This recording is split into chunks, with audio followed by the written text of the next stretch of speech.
for the whole idea behind Adventureland for Paris, we have to go back to the original Disneyland in California back in the 1950s. At the time, Walt Disney was producing a series of Academy Award-winning documentaries called True Life Adventures. And it was from those documentary series films that he pulled some ideas for the Adventureland area. We thought it would be a nice tribute to somehow show that beginning. So if you'll notice, as you enter Adventureland from the hub at Disneyland Paris, on the archway of the Bazaar with the Adventureland sign overhead, down at each side and down towards the bottom, you'll notice in the tile work there's a globe within a compass as sort of a tribute to those beginnings of the films. When we were first originally laying out the Bazaar area complex for Disneyland Paris, one of the Epcot World Showcase pavilions, the Moroccan pavilion, really provided this layout that we liked and seemed to work with the guests. So we used that as a basis, a starting point to lay out our Bazaar. As you approach the Bazaar from the hub, you'll notice right away, you'll start to notice the Tales of the Arabian Nights influence. From the colorful onion domes on the roofs all the way up to the weather vanes on the domes themselves. There'll be Aladdin on his flying carpet, there'll be the Serpent Queen and flying horse and such like that. There's also quite a large egg and a nest up there on the roof that many people ask about. That too is from the stories. That's from the story of Sinbad. That's the giant nest of the giant rock bird that carries Sinbad off to feed his young. As you enter into the Bazaar itself, the influence of the Arabian Nights stories continues, which draws you deep into the small side streets and the winding corridors. And inside you'll find several shops. Now these shops are based on the stories, and each one has its own little individual character or personality based on the stories. You may go into one shop and see the giant Serpent Queen in the ceiling coming out of her cave. You might see in another shop a giant camel that you can walk under. Another shop still will have a flying carpet leaving the second story window. Among these streets, you'll find various paintings on the walls from the stories to help carry the theme through and on your adventure through the Bazaar. And it is quite heavily propped out too. We sent our prop people all over the world, literally, and a lot of the props came from Morocco and those areas over there, so it is quite authentic.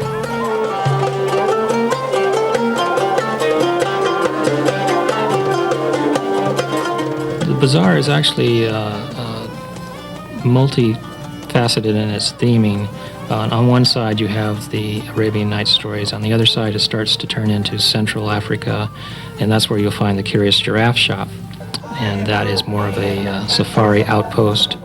And the Jeep parked outside is supposed to be the Jeep of the owner of the shop who goes out on safari and collects items and brings them back to the shop for sale. As you go into the shop, you'll notice up above the giraffe, which the shop is named after. As you further walk through the Bazaar into the middle of the land proper, the theming continues with the Central and Northern Africa.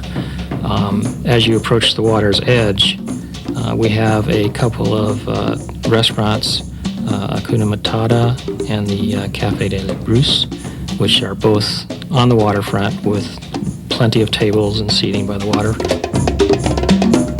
One of the table service restaurants that we were to come up with was the Explorers Club restaurant, which was a colonial establishment put together by an eccentric Englishman who used to travel all over the world on safari, and he used to collect all these different kinds of items, and he brought them back to populate his restaurant. This was to be a place where explorers from everywhere in the world would come and trade trinkets or things they found for a meal and entertainment. This is a good example of learning as we go, because sometimes things don't work out like we thought, and this restaurant was a little bit underutilized, so it became a counter restaurant, and it was changed to Colonel Hathie's which is a character out of Walt Disney's Jungle Book movie. Oh, the aim of our patrol is a question rather droll. It sits on the edge of the jungle, sort of your last chance for a meal before you go off on safari. And that area is actually land set aside, that we set aside for future development for added attractions later. One of the attractions that we did add after opening was in this future development area that we left open just for that reason. And this attraction was the Temple of Peril. It was a attraction that was part of the added capacity program, and it turned out to be quite a popular attraction. It's based on the Indiana Jones films, and it is a lost temple in the jungle that he is excavating for archaeology reasons. And it's a wild ore car roller coaster through this. And an interesting point is that this is the very first roller coaster in any Adventureland that we've ever done before. And also it is the very first roller coaster with a loop that we've done in any Disney park anywhere. So that's a first. To coincide with the opening of Temple of Peril, it was based on Indiana Jones. We again took a facility and changed it, adapted it to this new theming, which was a small shop that used to be called Trader Sam's. And we changed the name and adapted the merchandise to the Indiana Jones theme and made it the Indiana Jones Outpost, which fits with the new attraction. The Disneyland Paris Pirates, we had the opportunity to make it just a little bit better, a little bit bigger, and to change a few things around that to make the story flow a little bit better. So after you go through the quiet, calm lagoon, we take you up an up-ramp into the top of the fort right away. And this is your first introduction. It's like a time travel, going back in time. And you're dropped right in the middle of a battle, right between the crossfire, and continue through the town to watch the pirates loot and pillage and eventually burn the town down. And at this point where we've inserted our second drop, and this time we drop you down into a powder keg arsenal that's also on fire, and the whole thing explodes and blows up all around you, and you just escape in the nick of time. And then from there, you're brought back to the present, and this is where you see all the skeletons and that the pirates have. This is their just desserts, so to speak, for their way of life. And this makes more sense putting it at the end of the ride, whereas the other pirate rides in the other parks have it at the beginning of their ride. So this makes the story much more believable. Adventureland has never really had a major icon that sticks up in the sky like the other lands do. Frontierland has Big Thunder, and Fantasyland has the castle, and Discoveryland has Space Mountain, but Adventureland never really had an icon like that sticking up. So when we did Adventure Isle, we used the Swiss Family Robinson treehouse as the icon and elevated it some 20 feet off the water, so it has a skyline presence. So anywhere in the land, anywhere in the park, you can see Adventureland as well as the other lands now.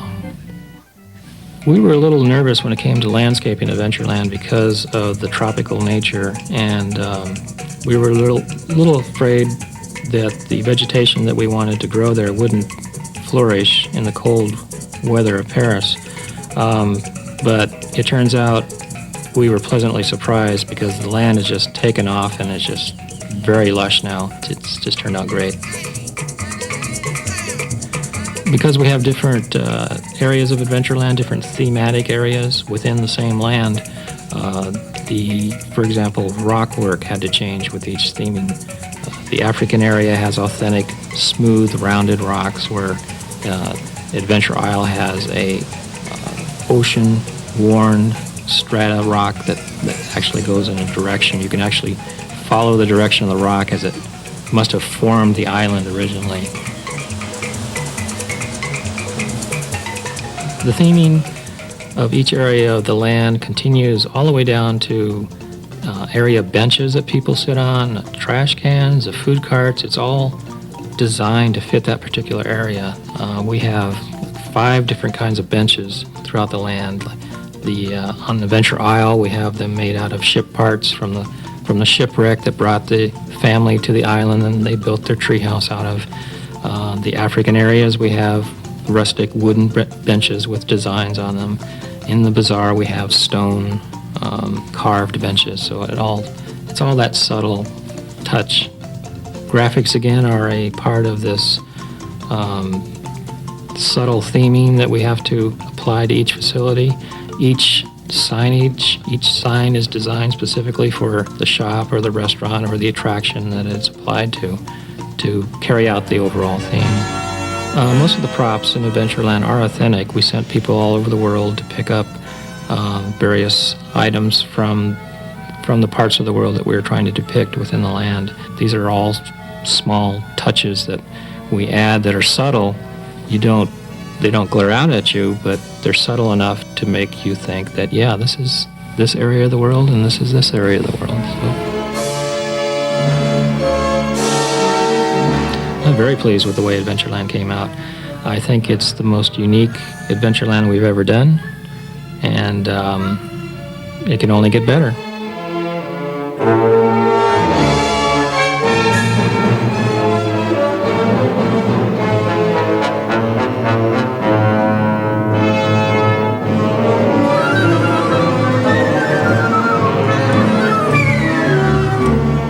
We still have plans to add to it. It's very exciting.